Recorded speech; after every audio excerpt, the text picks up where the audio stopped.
रात का अंधेरा गहराने लगा था। चारों तरफ सन्नाटा पसरा हुआ था। तेज बारिश हो रही थी और आकाश में बिजली कड़क रही थी, मानो किसी अनहोनी का संकेत दे रही हो। उसी सन्नाटे को चीरते हुए एक बस जंगल के उस काले अंधेरे में दौड़ी जा रही थी और उस बस में बैठा था रोहित, जो बिजनेस में घाटे की वजह से सब कुछ बेचकर शहर से अपने गांव वापस लौट रहा था। लेकिन कहते हैं कुछ रातें आपका इंतजार करती हैं जब तक उनका मकसद पूरा न हो जाए। रोहित बाहर हो रही बारिश को देखकर थोड़ा घबराया हुआ था। तभी पास बैठे एक आदमी ने कहा, तुम्हें पता है, इस जंगल में माया छाया रहती है। जो भी उसके जाल में फंसता है वो कभी वापस नहीं आता।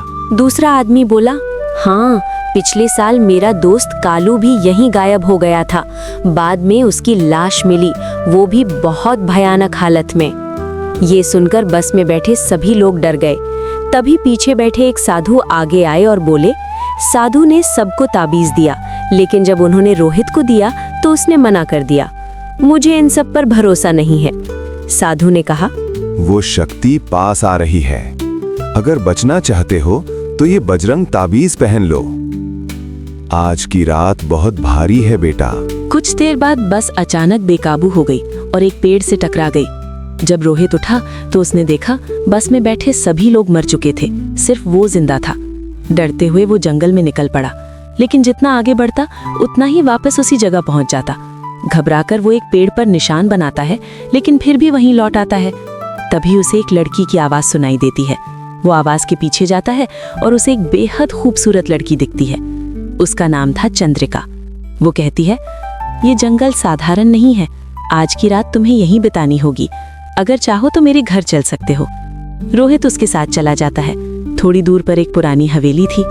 वह चंद्रिका उसे एक कमरे में बैठाकर खाने का इंतजाम करने चली जाती है, लेकिन रोहित गलती से उनकी बात सुन लेता है। चंद्रिका अपने पिता रुद्रनाथ से कह रही थी, मैं इसे बेहोश करके आज इसका शिकार बनाऊंगी। इतना सुनते ही रोहित समझ गया, वो कोई इंसान नहीं बल्कि एक खूंखार पिशाचिनी है। वो तुरंत भागने लगा। भागते भागते वो एक रेलवे स्टेशन पहुंच गया। वहां उसे एक लड़की दिखती है जो अचानक ट्रेन के सामने चली जाती है, लेकिन मरती नहीं। फिर वही लड़की ट्रेन के अंदर बैठी होती है और अचानक वो चंद्रिका के रूप में बदल जाती है। मुझे छोड़कर क्यों भागे बाबू? रोहित डर से बेहोश हो जाता है। जब उसकी आंख खुलती है तो वो वापस बस में होता है, सब लोग जिंदा।